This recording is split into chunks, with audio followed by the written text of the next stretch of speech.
Bonjour à toutes et à tous, aujourd'hui c'est le deuxième jour du défi de l'Avent et je vais vous parler de broderie or. Je vous en avais parlé un petit peu hier, je vous avais présenté brièvement. Aujourd'hui on va aller un petit peu plus en détail, vous allez découvrir les outils, les matières, où est-ce qu'on utilise un petit peu cette broderie or et puis peut-être comment se former ou découvrir un petit peu cette broderie or en France et dans le monde. Alors je me présente, je suis Marie-Hélène Héral, créatrice de la marque Studio Héral. C'est une école de broderie en présentiel à La Réunion et en ligne, et je suis artiste brodeuse. Alors la broderie or, en fait, c'est une broderie métallique. C'est pas vraiment des fils de coton, de fil de soie, tout ça. C'est une broderie métallique qui remonte à la nuit des temps puisque on la trouve déjà mentionnée dans l'Ancien Testament. Donc c'est vraiment très ancien. Et puis c'était très présent, toute cette broderie était très présente dans l'Empire ottoman, à la cour de France également, on va dire jusque sous Louis XV, puisque sous Louis XV, on a un petit peu délaissé cette broderie or, on a fondu l'or et on l'a remplacée par les fils de soie qui étaient plus prisés.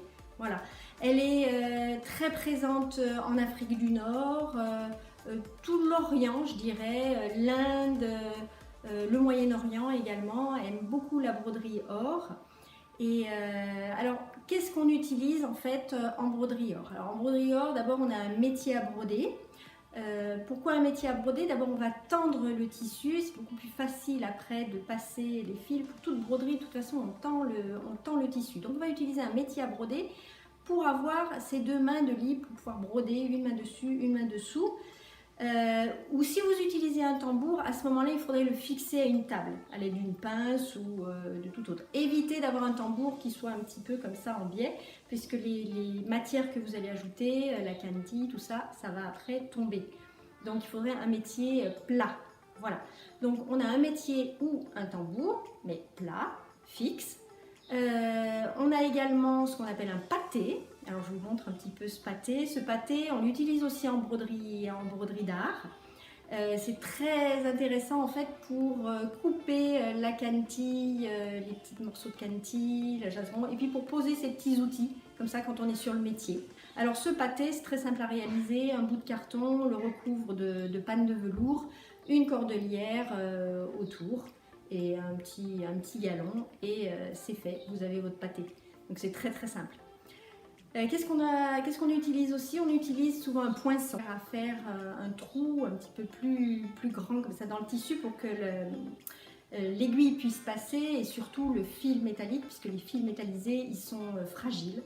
Donc pour pas les abîmer, on utilise comme ça un poinçon pour faire un trou.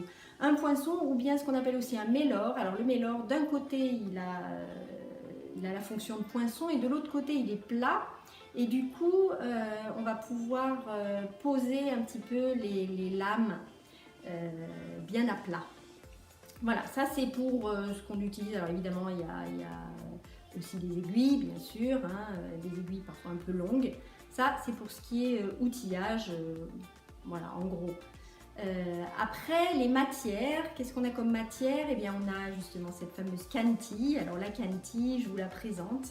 Il y a différents types de canti, hein. Alors, on a de la canti frisée, de la canti lisse, de la canti mate et de la canti brillante. Et on a différents diamètres. Donc ça, c'est intéressant, on peut avoir plein d'effets. Cette canti, très souvent, on la coupe en petits morceaux et on l'enfile comme ça, comme une perle finalement, comme un tube, avec une aiguille et un fil. Ah, j'avais oublié de parler pour le fil qu'il faut utiliser de la cire d'abeille ou une cire synthétique. Comme ça, le fil ne s'abîme pas quand il passe dans la candy, puisque je vous rappelle quand même que c'est du métal. Alors le jaseron lui est assez rigide, il s'étire comme ceci. Comme ça, on peut passer le fil ici en couchure par-dessus pour coucher sur le tissu, alors que la canti, elle, est beaucoup plus souple et elle est ultra fragile. Donc si vous l'étirez ici, c'est fini. Vous ne pouvez plus vous en servir. Comme un peu la canti, c'est un ressort aussi, mais le jaseron, il va s'étirer pour se poser plutôt en couchure. Donc on va mettre des petits points de Boulogne comme ça pour coucher ce jaseron et il va servir à sertir des motifs. Il va entourer des motifs, on l'utilise pas mal aussi quand on fait des bijoux. C'est très intéressant, ça donne un joli rendu, un peu mat mais qui est très très joli. Alors la Khanty, le jaseron, il se présente en différentes couleurs. Les couleurs de base c'est quand même or ou argent et maintenant vous trouvez toutes sortes de couleurs. De quoi on a besoin aussi? De paillettes, je l'ai dit, et les fils métallisés, voilà, et de la lame, de la laminette. Ça, c'est l'essentiel, on va dire, des matières de la broderie d'or. Alors, où est-ce que sont fabriquées toutes ces matières? Alors, à l'heure actuelle, le grand fabricant, on va dire, de Khanty, jaseron, tout ça, c'est l'Inde. Il y a également la Chine, bien sûr. Et puis quand même, en France, on a encore un fabricant, c'est le dernier, il est à Lyon, alors je suis assez fière hein, parce que je suis d'origine lyonnaise. Ce sont les établissements Carlian. Et ces établissements Carlian, à la tête de ces établissements, alors il a pris sa retraite mais il est toujours président, c'est Daniel Gontard. Et Daniel Gontard, pardon, il est maître d'art.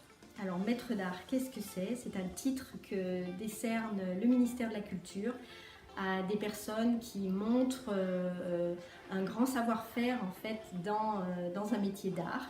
Et justement en broderie or, on a Sylvie Deschamps qui est à Rochefort, qui s'est formée à Lyon également, qui dirige les ateliers du Bégonia d'or et elle est maître d'art. C'est-à-dire maître d'art, non seulement elle a un savoir-faire, mais en plus elle est là pour former un élève.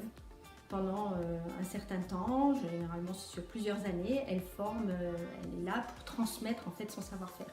Et le maître d'art aussi, en règle générale, il sait restaurer l'ancien.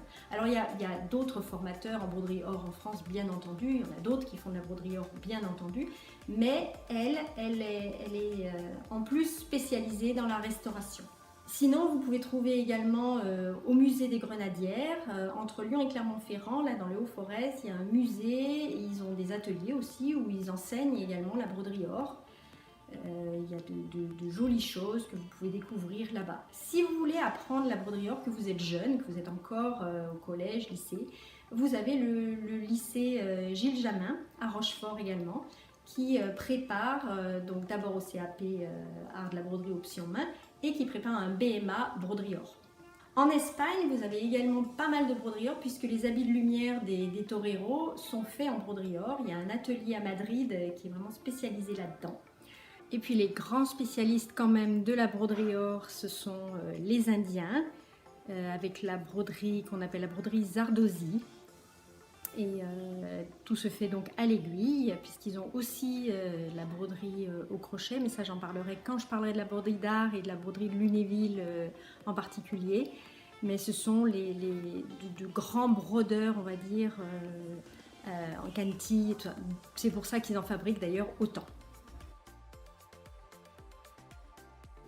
Voilà ce que je peux dire sur la broderie or. Donc vous avez vu un petit peu les matières. Alors les points, je peux vous montrer un petit peu quelques points avec le point de tige que vous voyez là sur cette photo. Des points, alors souvent les fils sont couchés aussi, après on utilise des rembourrages aussi pour donner un petit peu de volume et ça donne un joli effet. Donc actuellement en France, c'est surtout l'église qui utilise cette broderie, tout ce qui est accessoires, habits liturgiques, les militaires également, les académiciens également sur leurs habits. Et alors cette broderie or, elle ne peut pas se laver. On ne peut pas laver la broderie or puisque souvent il y a aussi un bourrage qu'on appelle à la carte. Donc c'est un genre de carton, donc vous ne pouvez pas le laver. Donc pour faire quelque chose de plat, un effet plat, mais qui est un petit peu en volume. Voilà. Mais écoutez, j'espère que vous en savez davantage maintenant sur la broderie à or. N'oubliez pas de vous abonner, cliquez sur la cloche et puis vous recevrez les autres vidéos. Et j'ai une petite surprise pour le 6, pour la Saint-Nicolas. Ça, une petite surprise, je pense que vous allez aimer. Et je vous dis à demain. Il y aura un autre sujet demain, je répondrai peut-être à vos questions. Passez une très belle journée et à demain. Au revoir.